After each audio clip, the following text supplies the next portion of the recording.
memanfaatkan sepeda ini gitu. Kan banyak yang dikira Kargo Baca ini odong-odong gitu kan.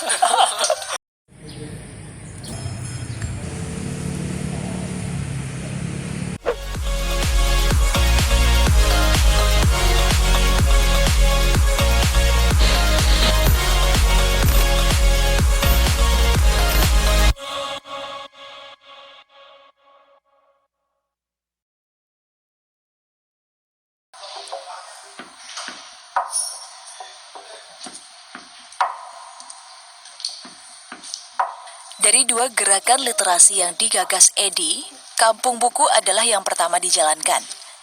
Ia memulai gerakan ini lebih dari 1 dekade lalu.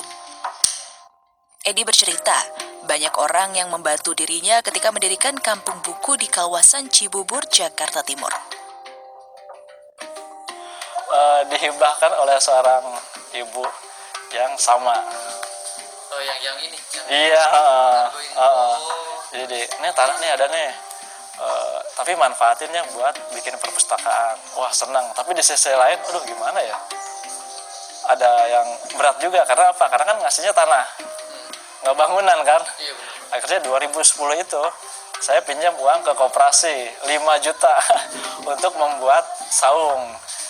Yang penting ada tempat dulu lah ya untuk membuat saung, tempat dulu buat naruh koleksi kan. Keputusan Edi mendirikan Kampung Buku bisa dibilang bermodalkan nekat.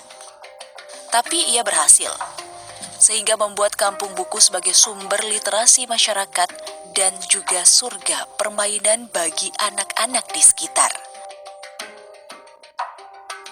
10 tahun berdiri berlalu, anak-anak yang biasa bermain di kampung beranjak dewasa.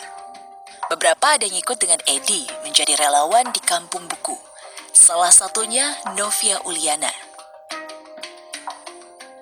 Oke, ceritanya itu awal mulanya dari saya SD gitu ya. Itu nggak sengaja kayak dulu Kang Edi kan kayak buat saung-saung gitu. Terus kayak banyak teman-teman saya kan, saya rumah di atas. Ada apa sih?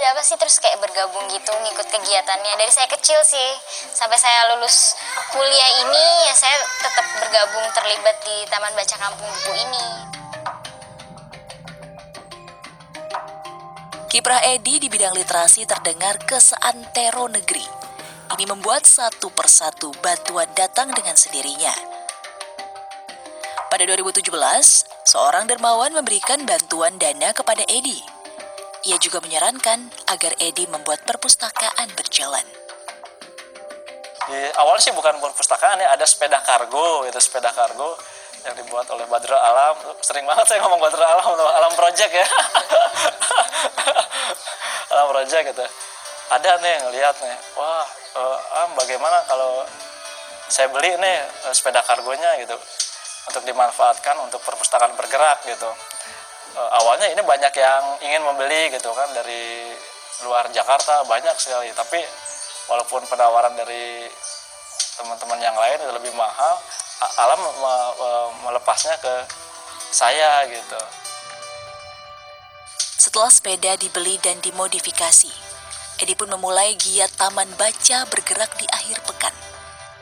Tidak disangka, banyak anak-anak yang tertarik dengan kargo baca yang dibawa Edi.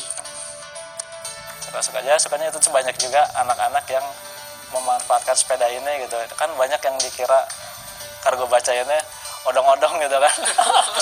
Jadi suka pada naik gitu kan, sampai 5-6 orang ini bisa dinaikin ini. Hanya sekedar naik gitu aja kan, dempet-dempetan gitu. Nah, seneng sih ngelihat kayak gitu gitu.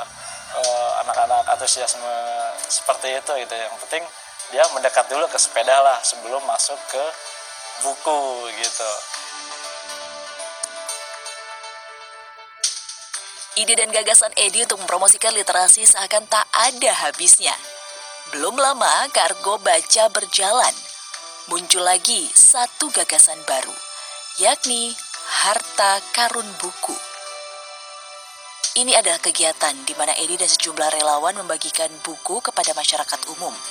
Caranya dengan meletakkan satu paket buku yang sudah dibungkus plastik di tempat umum.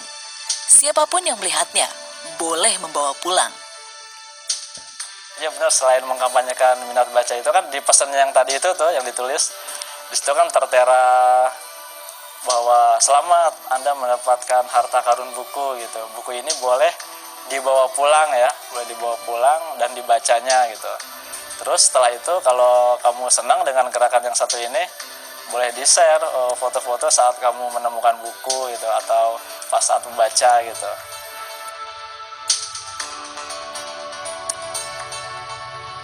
Jika ada niat baik, maka akan datang tangan-tangan tulus yang membantu mewujudkannya. Kata-kata tersebut sudah dirasakan sendiri oleh Edi Dimyati. Dan saat ini, Edi berupaya membalas amanah tersebut dengan totalitas dalam gerakan literasi yang ia tekuni.